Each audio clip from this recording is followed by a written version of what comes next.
folks, and welcome to Subjective Thoughts. And our comic for today is Hellboy, Conqueror Worm, Issue 1 by Dark Horse. Now, there is fighting, killing, blood, explosions, some kind of weird experiments, and possibly magic in this one. So, if you are in any way squeamish, you have been warned. Also, spoilers. Alright, here's the team.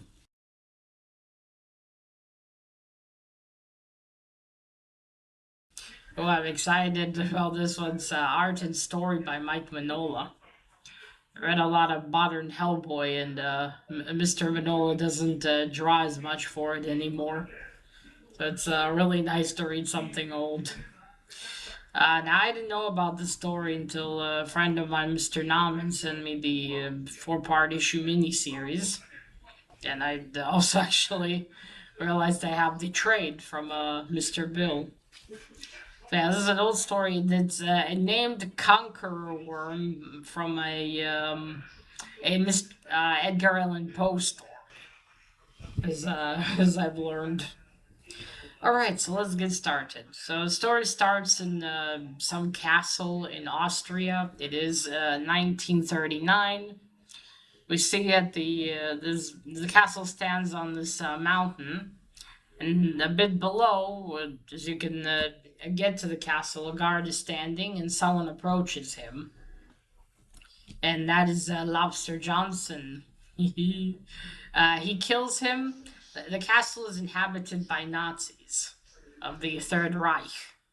So Lobster Johnson kills the guard, and behind him we see a bunch of who I assume are American soldiers, and they are, as I later confirmed.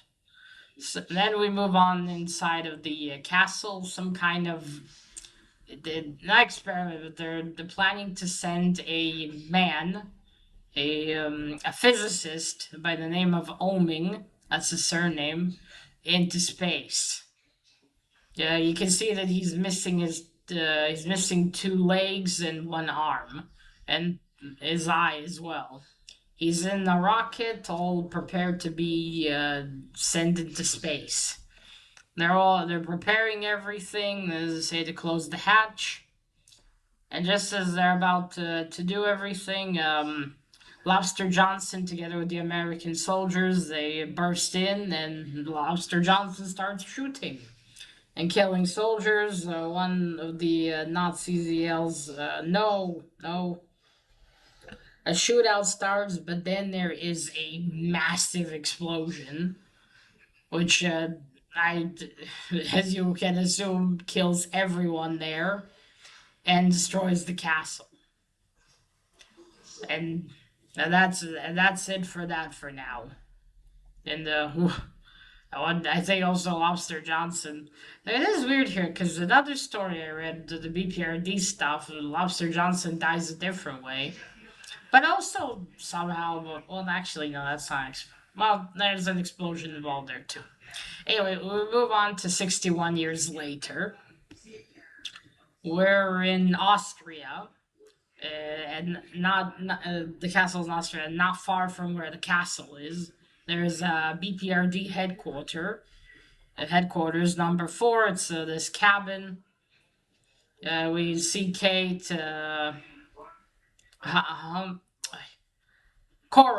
Kate Corrigan, standing outside with another agent of the BPRD, saying how it's too damn early. Inside of the cabin, we have Hellboy there, and I forgot the main boss's name there. This is obviously already after Professor Broom has died. Was killed, I should say. He's briefing Roger and Hellboy okay, so back in 1939, there was this physicist that worked for the Reich. It was called the German Einstein, or the Einstein of the Reich, and he was working on a lot of things, and someone decided to assassinate him and put explosions in his car. But well, as we know, they didn't exactly succeed, and they blew him up in his papers and everything. But then the Nazis, the Reich, they took what was left of him and his papers into this castle.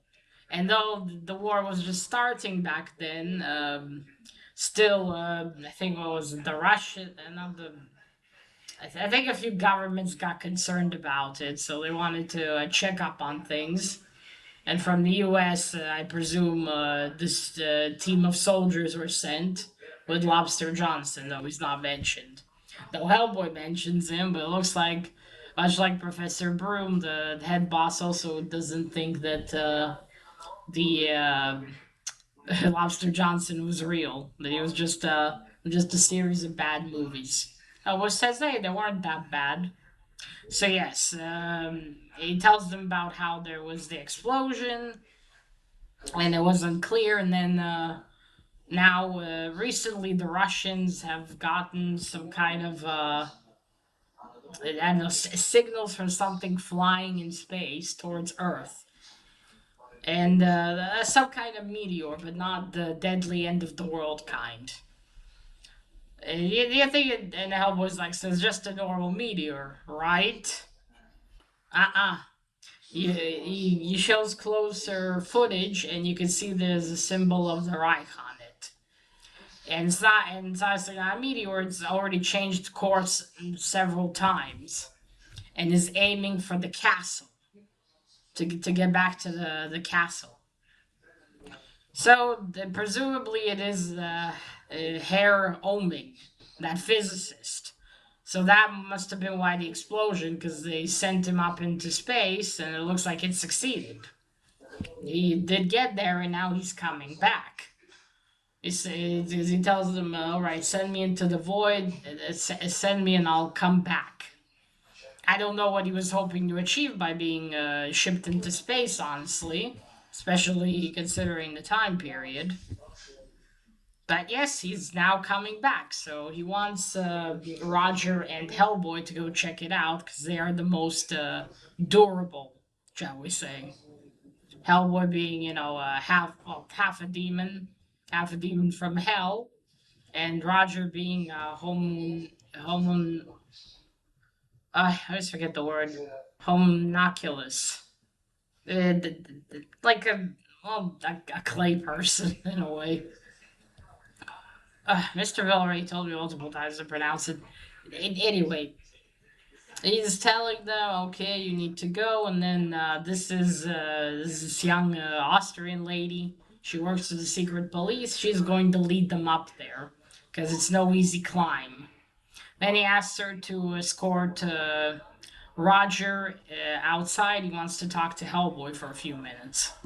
So she and Roger are standing outside, just talking. Then we go back, and then oh man, I wish I forgot the head. I wish I didn't forget the head guy's name, but I can't remember it now. Oh fuck. Anyway, he talks to Hellboy about Roger, and it tells him on how Abe, in another story, he managed to find a way to bring Roger back to life by putting a lot of electricity in him. But it didn't last, and they built a core, an electric core for Roger to keep him alive. But as it turns out, they put a bomb in it because they were afraid because when Roger first came to life, he was found by the BPRD members, by Liz and two others. Now, one of them he killed, and not really intentionally, and he sucked the life force out of Liz, also not intentionally. And Hellboy's really pissed about it, understandably. He says, well, he freaked out. He was a living science experiment that was left alone for like 500 years. What do you expect? And the head guy is like trying to say, I don't like this any more than you do. Doesn't seem like he's exactly fighting it now, does it? And then Hellboy says, well, how about Liz? She's one of my best friends, but when she was 11, she, burned alive 32 people, including her family. Are you gonna put a bomb on her? And then the head guy's like, "Oh, don't be ridiculous, Hellboy. Liz is human." So what?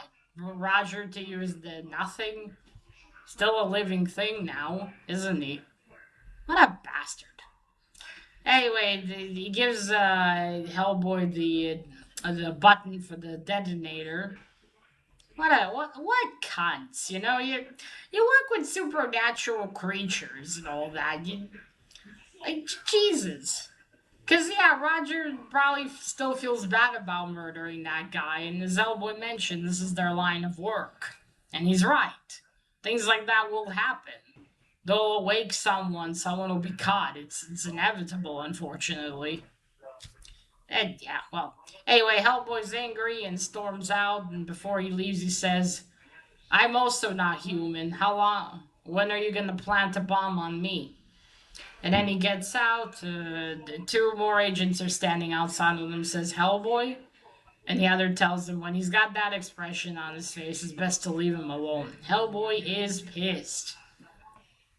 Then he goes past Kate Corrigan. She tells him, "Hellboy, what happened in there?" He says, "Later, Kate. I'll tell you when I come back." Then he goes up to Roger and the secret police lady, the lady from secret police. He says, "How are you two doing?" She said, "Oh, we're best friends." So then they start heading towards the castle. So they're going up. He asks her, "Oh, how come you climbed this castle? What's the police got to do with it?" So she says that when she and other kids, when she was young, she and kids from her village would go close to that. There was this legend. There was this sort of giant that if he saw you, he would curse you, and so they were afraid to go in there. But she wanted to prove that she was the bravest, so she climbed up and went as far as she was willing. So that's why she could lead them in there. To which it says, that was about the folder. Wait a second. What was it?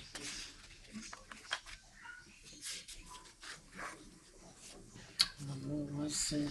What was it? Ah, okay, it was later on.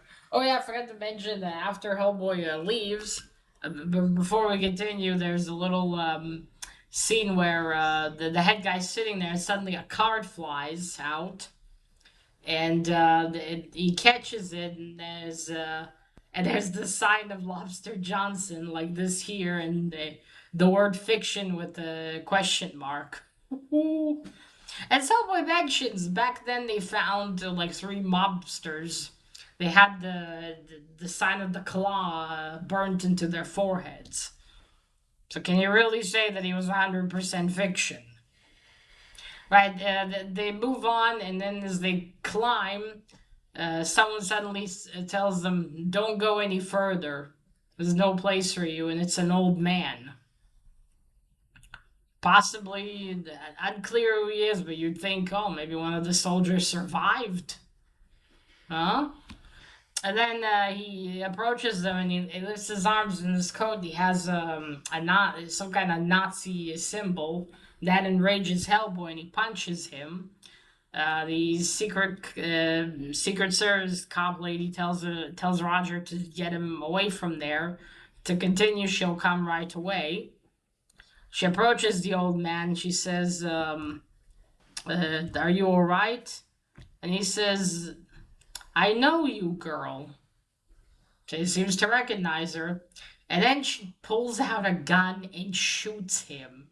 And he falls off the cliff. I was like, what the fuck? Wait, what? Why? And she says, "A merciful death for all your years of service." It's like, what the fuck? And she catches up with Hellboy and Roger, and Hellboy asks, how's the old man? "I just have a bad reaction to Nazis." She said he's fine, just a bit bruised. So she's lying to them. That she killed him. Obviously, she told them she shot him. They'd be like, why? Anyway, they continue. Talk again about something at the climbing, and then she tells Hellboy, "Oh, I know, I read your file, something." I was like, "Really?" Hmm. Anyway, they keep going. They've reached it now, and Hellboy tells her, "Okay, thank you. You can go back down now. Me and Roger will find a way in."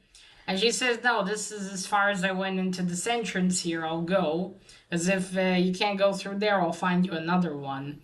And he tells her, "No, no, don't go." But she already goes inside. It's like a little. It's an opening in the castle. And then Hellboy stops Roger and says, something ain't right here. No way did she read my file. This has nothing to do with the secret police. We should continue with caution." So they keep going. Suddenly they're starting to get shot at. The the bullets are so powerful they knock them both to the edge of the cliff. Hellboy grabs Roger. He's like, "Ah, shit," and Roger is slipping, and he just tells Hellboy, "The girl, save her," and then he falls. And Hellboy's like really fucking angry now. He starts going forward, not getting, deflecting the bullets on his stone hand. He goes inside, and it's just a machine gun, an automatic one that was left there. Well, now not the Secret Service lady, probably turned it on as she ran in. So he goes inside. Then he hears a voice that said, "Hey, is that you?" I just forgot her name. I'll look it up in a moment. And then it's a skeleton lying there, a skeleton of a U.S. soldier telling him go back. Oh yeah, I almost forgot.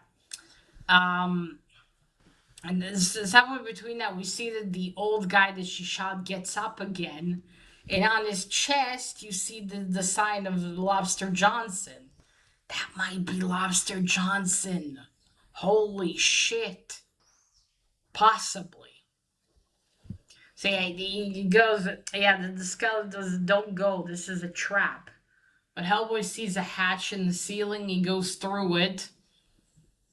And then he looks, and I think he calls the woman's name again.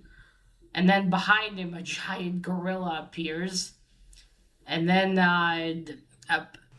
he starts saying, "Son of a," and then he gets punched.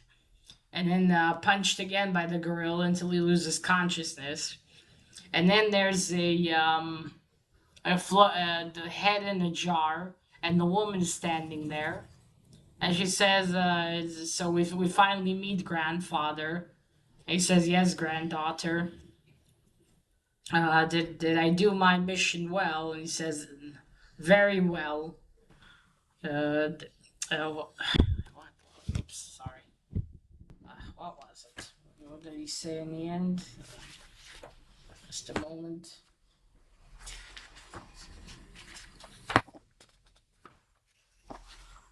Ah, there we go. Excellent. Yeah, he says, "Excellently, my dear." Yeah, I was knocked out. Oh, and then in the final, and in the final scene, the final panel, we see Roger lying there at the bottom of the cliff, just unconscious though. I wouldn't. I think. Yeah, he's just unconscious there. And that's it. That's where the first issue of Conqueror Worm ends. Whew! Holy shit! So that was a really fascinating start to the story. Was this Oming? What did he find in space? Now I wonder. Oh shit! Oh wait, right.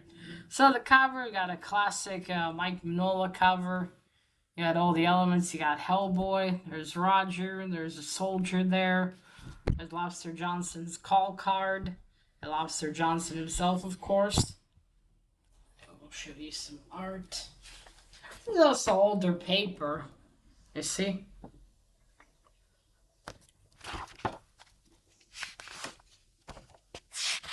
Alright. I think this is so old. Maybe I could show you a bit more, actually. That's the castle. And you can see there's Lobster Johnson killing that soldier, dropping him. There's the USA soldiers. Let me show you this lady now. Ah, there we go. There's so this is Oming. You see him there. I say he's missing two legs, an arm, and his eye. So his eye is all bandaged. So I'm not sure what they thought they would achieve by sending him into space, really. Maybe, I don't know. Maybe they were hoping, oh yeah, and he also shows them, as the head guy shows them a photo of Oming. Okay, let me see. So you see, oh, there's a panel from Lobster Johnson's story where he fights this brain. Okay, now let me just show you the granddaughter. Or the, yeah. Let's see. Laura Krakiston something. There we go. Check this out. You know, her design kind of reminds me of Lara Croft. You got the gloves, the shoes, the pants, the shirt, the glasses. Look at the glasses. You know, those same small yellow ones Lara used to wear in her original design. It's kind of cool. And she also has the braided hair. So yeah, there we go. Oh, that's the art. Yeah, you see, Hellboy's really fucking angry. Some more about Roger's history in here as well. Yeah, so, like I started saying, this is a really cool start to the story. You got, I love the purple on the cover too. Yeah, you got here a mystery, some Nazis, some Lobster Johnson. I love when the stories include Lobster Johnson. I need to find this. Probably trades with Lobster Johnson. So yeah, we have this castle. Who attacked him? I think was already an enemy that Hellboy fought before. It's this a Nazi doctor, some sort of. His head's in a jar. This is a special jar, and he also controls this monkey. No monkey. It's a giant gorilla. He controls this giant gorilla. And the fact that this woman's his granddaughter is holy shit. So I take it from their conversation that she hasn't met him before, which begs the question: how is she sure it's her grandfather? And this is all a trap to lure Hellboy in. And I do presume it is connected to the Oming that's going. This it has its course set back to the castle. I mean, I would presume it's a little too convenient, isn't it? That all this is happening, and now I guess they want to use Hellboy for something. And granted, that doctor does have grievances with Hellboy, so I'm certain he'd like to take revenge. But interesting if it is connected. So he used his supposed granddaughter to lure him, to lead him in there. And now that's the question remains: what is he gonna do with him, and what's gonna happen when Herr Oming's gonna finally land on Earth again? Well, what has happened to him in those 61 years he was in space? Is he even fucking alive anymore? Oh wait, he is, because he changed the coordinates. I don't know if back then they would have had the technology to change them from I mean, this is a fictional story. Back in that time, I don't think they still send anyone to space even. So yeah, this has been great. And it's nice to have a whole story with Mike Manola art in it. So I look forward to reading issue 2. See what happens here. Will Roger get back to saving Hellboy? Was that really Lobster Johnson? And will he come back up? Was going to happen an explosive device? I feel like that's going to be somehow used later on. Maybe Hellboy's going to take it out of Roger. I think it will be used. The fact that it was shown, it's just like that. If you see a gun in the first act, it has to be used by the third actor. It's something to do with movies. So yeah, ooh, I'm excited. This also the story, the place where they are. I've seen a panel once before. When I read a BPRD story where this is where Hellboy. This might be the story where Hellboy leaves the BPRD. Because he's standing on a grassy place just like the one here where this headquarters is. And he's telling Kate Corrigan that he's headed to Africa. So I think I don't know, I'll have to read obviously the final issue, but I believe this might be the story where Hellboy leaves the BPRD. Understandable finding out that they put something in Rochester. Although I could be wrong, it's just the scenery really reminds me of it. But I'll have to read on to find out. All right, folks. So that is it. Let me know. Have you read Conqueror Worm, the first issue? What did you think about it? And that is it. Remember, collect what you're passionate about and share it on YouTube. Bye.